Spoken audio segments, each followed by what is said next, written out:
You can only really be innovative when you do stuff that's crazy and you take risks and you do things wrong. I really believe that if you're doing something you feel comfortable doing, if you're doing something that's safe, that you are sure is going to work out perfectly, you're not really going to do anything very interesting.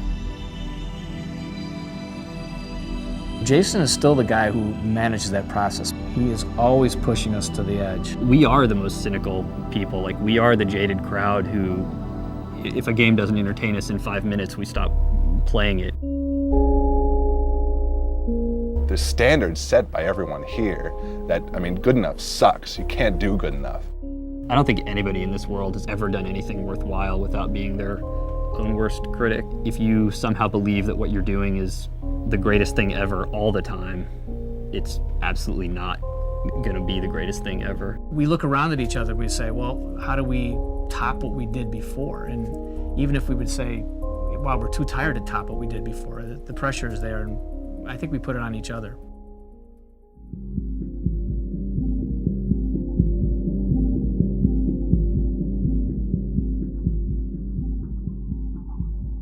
If you make a good game, you make a great game.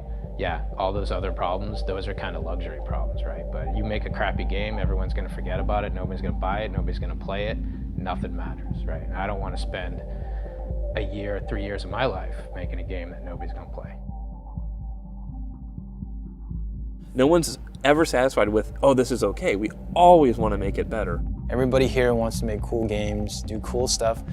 Not so much for everybody else that's out there, is because we want to create cool shit.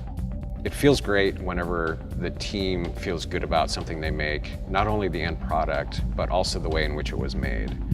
And if we can keep that experience going, then we're going to continue to make great games. We can make really, really great games together because we have enough people who really care about the game to make it happen. If you don't care about what you're doing, if it's just about making money or if it's just about going to the office every day, it's just not going to be what it would be if you loved it. And when you love something, you spend too much time doing it, you spend too much time thinking about it. Like, it bleeds you in some way. But I think that the truth is that has to happen if it's gonna blow people away, like if it's gonna be something that really matters. It hasn't mattered to us whether we were in Chicago working together, whether we suddenly were in a corporate land. We've kept that same attitude, which is we're going to make something that we're excited about. We're going to make something that we want to play, regardless of who's our publisher or what our situation is. Games are fun because they can reach you in ways that other forms of entertainment don't. Like, games really are something that you participate in, and so there's an ability to make a player feel victorious. And I wanted to be part of building that. As a studio, our culture is to continually look back at what we did before and push ourselves harder and ship something greater than the thing that we shipped before. The secret sauce that makes Bungie games what they are, it's in these walls, and it's absolutely going to be there for the future and the next games that we make. The goal for us right now is to create this body of work that's a platform for our future, somewhere we can go back to tell stories, somewhere we can go back to add new kinds of gameplay, somewhere we can add some crazy new engineering system to support some new console. It's our next playground. Like, it's the next place where we're gonna tell our stories. I go home at night, I put my kids to bed, and I get back on and I work a little bit more. Not necessarily because I have to, no, not at all, but because I really enjoy doing this kind of thing. I mean, we get to make games, and it is like being a kid. It's a privilege.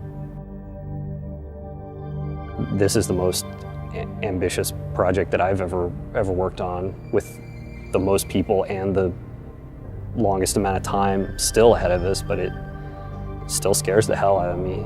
Like, that's pretty different. Maybe I'm just a little bit older, and so I know enough to be afraid.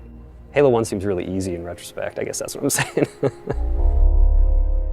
Somebody was asking me if I was excited about the next big thing that Bungie's working on, and I'm like, well, I don't really understand it yet, but I'm excited because I trust the guys who are excited about it, because they've done it in the past. Talking to a publisher a couple months ago, and they asked what I wanted, and I just want them to get out of our way and let us make a game. Trust that we're gonna do something great, give us the money to pay for it, and then get out of our way.